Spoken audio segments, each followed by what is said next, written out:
یہ قرآن نصاب زندگی ہے، سادہ سی کہانی، زمینی حقیقت، گراؤنڈ ریالٹی۔ کیا ہے گراؤنڈ ریالٹی؟ یہ زندگی ایک امتحان کا وقفہ ہے، ایک طویل زندگی کا پہلا حصہ، سب سے قیمتی حصہ، جس کے بعد ہم واپس اپنے گھر جائیں گے، یہاں کمائی کریں گے، مال کی نہیں، اعمال کی۔ آخرت کی کرنسی کیا ہے؟ نیک اعمال، لیبلوکم ایکم احسن عملا۔ سورۃ ملک میں رب تعالیٰ فرماتا ہے تاکہ امتحان لے کر دیکھے تم میں سے بہترین عمل والا کون ہے۔ زندگی امتحان ہے تو کوئی کتاب بھی یقیناً ہوگی۔ جی ہاں، قرآن اس امتحان کی کتاب ہے، سلیبس ہے۔ نبی کریم صلی اللہ علیہ وآلہ وسلم استاد ہیں، رہبر ہیں، رہنما ہیں، مرشد ہیں۔ لَقَدْ كَانَ لَكُمْ فِي رَسُولِ اللَّهِ لَقَدْ كَانَ لَكُمْ فِي رَسُولِ اللَّهِ أُسْوَةٌ حَسَنَةٌ، بہترین نمونہ، رول ماڈل۔ آپ صلی اللہ علیہ وآلہ وسلم نے قرآن کی زبانی اور عملی تشریحات فرمائی۔ تفسیر قرآن آپ صلی اللہ علیہ وآلہ وسلم کی زندگی مبارکہ ہی سے تکمیل پائی۔ لا الہ الا اللہ کا اقرار قرآن جو ہمارے ہاتھوں میں تھماتا ہے، محمد الرسول اللہ صلی اللہ علیہ وآلہ وسلم کا اقرار ہمیں سنت کا پابند بناتا ہے۔ حدیث سے رہنمائی لینا بہت ضروری ہے۔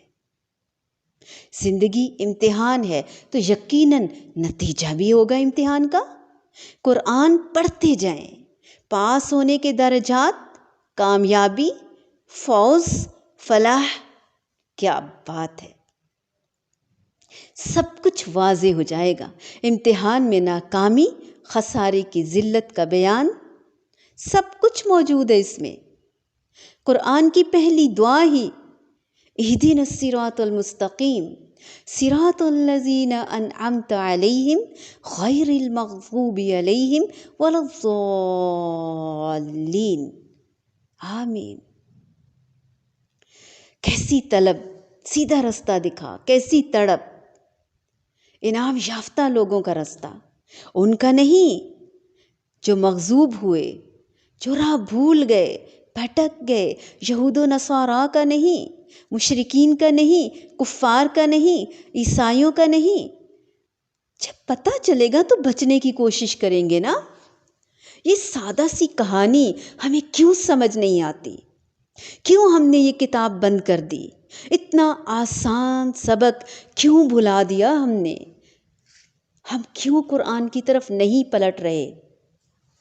تزکیہ نفس اس کے بغیر ممکن ہی نہیں۔ اس کی زبر زیر پیش چلو پھر بھی ہم کسی حد تک ناظرہ میں، تجوید میں پھر بھی آنا شروع ہو گئے، حفظ میں آنا شروع ہو گئے، لیکن عمل کیسے بدلے گا سمجھے بغیر؟ میں ایک دیکھ رہی تھی ویڈیو، اس میں عیسائی ایک شخص ہے، بہت نامی گرامی، بڑے عہدے پر تھا، لیکن اسے سوالات گھیرے رکھتے تھے، خیالات الجھائے رکھتے تھے۔ وہ جب بھی اس کتاب پڑھتا تو وہ سوچتا خدا کو موت کیسے آ سکتی ہے، یعنی عیسیٰ علیہ السلام کے بارے میں انہیں تو بتایا ہوا تھا نا۔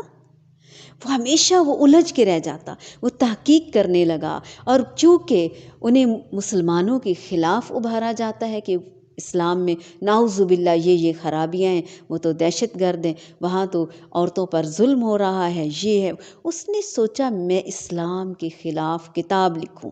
ہر کوئی اسے پروموٹ کر رہا تھا، اس کے لیے وہ ریسرچ کر رہا تھا۔ ریسرچ کرتے کرتے بھی وہ جب تقابل ادیان، کمپیریٹیو ریلیجن پڑھا اس نے، تو اسے بہت ساری کمیاں نظر آئیں، اسے خود بخود سمجھ آنے لگ گیا، یہاں تک کہ اسے گائیڈ کیا گیا کہ تم اسلام کے خلاف کتاب لکھ رہے ہو، اسلام کو جانے بغیر، اسلام کو پڑھے بغیر۔ سب سے پہلے تو تمہیں اسلام کی ہی کتاب کو پڑھنا چاہیے۔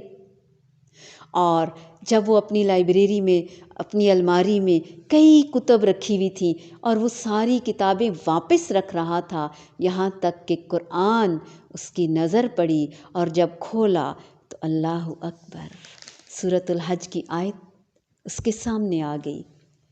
ہم تو روز پورا قرآن پڑھتے ہیں، ہمیں کیوں نہیں پتہ چلتا کہ اس میں ہمارا رب ہم سے کیا فرما رہا ہے؟